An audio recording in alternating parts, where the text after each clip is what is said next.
Welcome back to Reno's World Podcast, where strange is standard and mystery is always on the menu. I'm your host, Reno Rains, and today we're diving headfirst into one of the most chilling and controversial hauntings ever recorded, the Enfield Poltergeist. We're talking flying furniture, ghostly voices, and a case that had skeptics, scientists, and even the police scratching their heads. So buckle up because this story gets wild. Before we jump in, make sure to smash that like button, follow the show, and drop a comment with your thoughts, especially if you've ever experienced anything paranormal yourself. I want to hear your ghost stories too. All right, lights down, volume up, let's step into the shadows of 1977 London. In the autumn of 1977, beneath the gloomy skies of Enfield, London, an unsettling presence began to make itself known in the modest home of the Hodgson family. The events unfolded at 284 Green Street, a dwelling that would soon be draped in an aura of inexplicable phenomena and whispered secrets. It started subtly, with indistinct tapping sounds and soft murmurs echoing through the hallways. Neighbors recalled a feeling of profound unease, as though the very walls were privy to voices long forgotten. Margaret Hodgson, the matriarch, was the first to sense that something was amiss.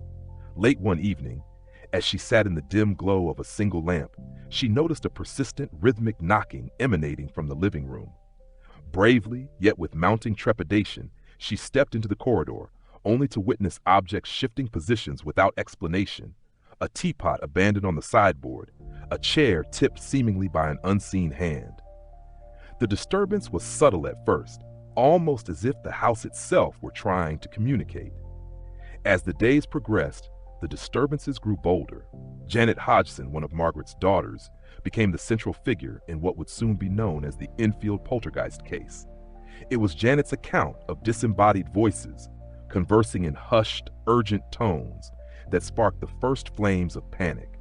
Friends and relatives dismissed these claims at first as the wild imaginings of a frightened child.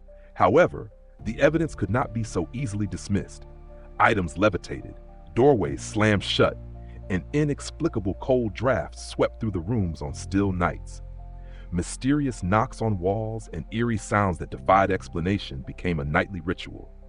Witnesses described how shadows danced across walls, almost as if animated by the malevolent spirit that now inhabited the old residence.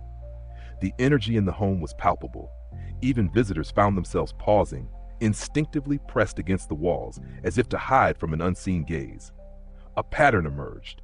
A relentless crescendo of paranormal activity that shifted from fleeting anomalies to full-blown demonstrations of otherworldly power. Local authorities and researchers of the paranormal were drawn to the case.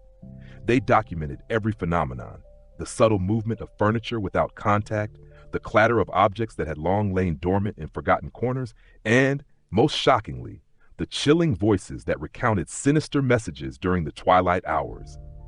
The reporters' notebooks filled with dates, times, and literal accounts, true names associated with the family, and the chronicle of events came to form an unsettling tapestry of mystery and dread. All these details lent credence to the legend and ensured that every moment was etched in the public consciousness. Neighbors later recounted that on one particularly windswept evening, a sudden, bone-chilling silence enveloped the neighborhood.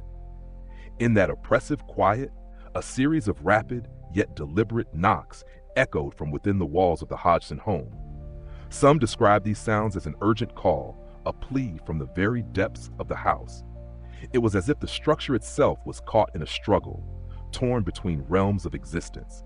The resultant energy was so intense that it appeared to seep into the air, leaving an indelible mark on the souls of those who had borne witness. Despite the unmistakable terror, those who encountered these phenomena noted an eerie sense of authenticity. Every detail, the precise timing of events, the recurrence of voices speaking in sync with known tragedies from the past, the alignment of the disturbances with specific dates, seemed too precise to be the product of mere overactive imagination. The narrative was woven together by actual names and real accounts that had been passed down through local lore, ensuring that the legend retained its intimate ties to the genuine history of Enfield. The veracity of these details, even if dramatized, added layers of credibility to the unfolding mystery. Yet, amid the spectral chaos, an undeniable curiosity persisted. Authorities, journalists, and skeptics alike could not help but be drawn into the dark ballet of these events. They marveled at the phenomenon while grappling with the unyielding question: was this a genuine interplay with forces beyond our understanding, or merely the product of a haunted narrative that had captured the imagination of an entire community? In every whispered conversation and every detailed note recorded in trembling handwriting, the ghost of the Enfield Poltergeist revealed itself as both a terrifying mystery and a profound enigma, one that blurred the lines between fact and folklore. As the weeks bled into months, the activity inside 284 Green Street only intensified. Whatever had claimed the Hodgson home no longer lingered in the shadows. It had grown bolder, almost theatrical in its displays. The entity, often referred to in whispered tones as the Voice, began communicating directly, using Janet's body as a vessel. Her voice would drop into an impossibly deep register, sometimes recounting fragments of a life once lived, as though the soul of a man long dead had taken up residence in her throat. Recordings captured these moments, grainy cassette tapes filled with chilling, guttural phrases. One particular name recurred: Bill Wilkins. He spoke of his passing inside the house years earlier, of how he went blind and then died in the chair downstairs.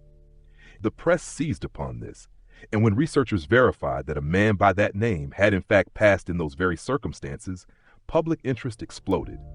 What had started as a local oddity had now become the most thoroughly documented haunting in British history. But not all visitors came seeking answers. Some came to test the family, to disprove, to challenge. Investigators with cold eyes and colder logic, and yet even they sometimes left shaken. One police constable, upon witnessing a chair slide across the room on its own, filed an official report stating she had no rational explanation for what she had seen. Paranormal researchers Maurice Gross and Guy Lyon Playfair from the Society for Psychical Research moved in, determined to understand the phenomenon. For over a year, they documented nearly 2,000 occurrences: furniture being flung, disembodied knocks, bed sheets yanked from sleeping children, and toys launched with unnatural force. What struck them most, however, was not the chaos, but the intelligence behind it. The events seemed responsive, targeted, almost playful. Malevolent, yes, but aware. At the center of it all was Janet. The press dubbed her the possessed girl of Enfield, and photographers captured startling images, Janet seemingly levitating midair, her face twisted in expressions that didn't belong to a child. She was sent to a psychiatric facility for evaluation, but doctors found her mentally sound. Whatever was happening, it wasn't delusion, at least not easily diagnosed. Soon, the spirit's performances began to falter. Where once there was precision, now there was randomness. The voice became inconsistent. Furniture no longer flew. The house grew quiet, as if the entity had grown tired or perhaps satisfied.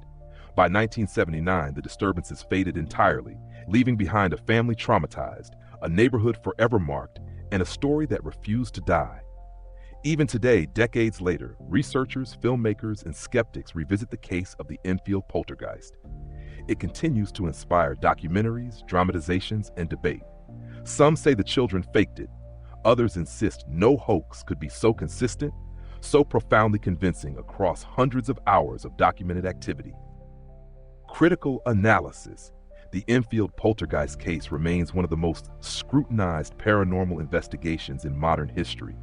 What makes it so enduring is not just the quantity of phenomena reported, but the quality of the witnesses. Police officers, journalists, professional researchers, and everyday neighbors all claim to see and hear things they could not explain.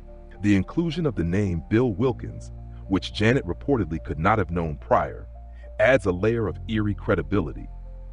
However, skeptics have pointed out that much of the information could have been overheard or suggested inadvertently. Janet was a clever girl, and under the pressure of intense media scrutiny, it's possible that subconscious desires for attention or relief manifested in dramatic ways.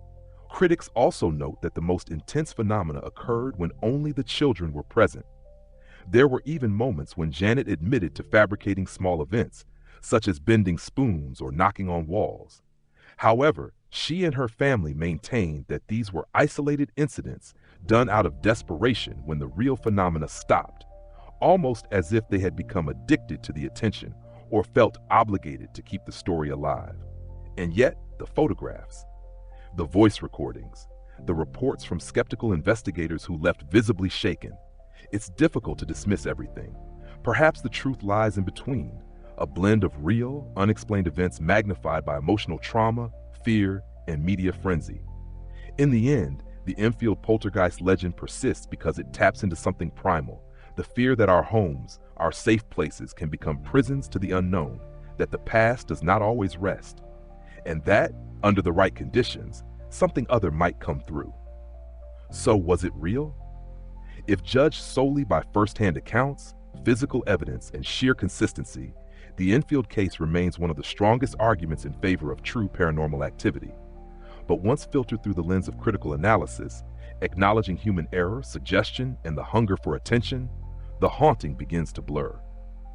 Final verdict: a masterfully told tale rooted in truth, strengthened by belief and shaped by fear. Whether a case of possession or persuasion, the Enfield Poltergeist walks the line between legend and reality with chilling precision.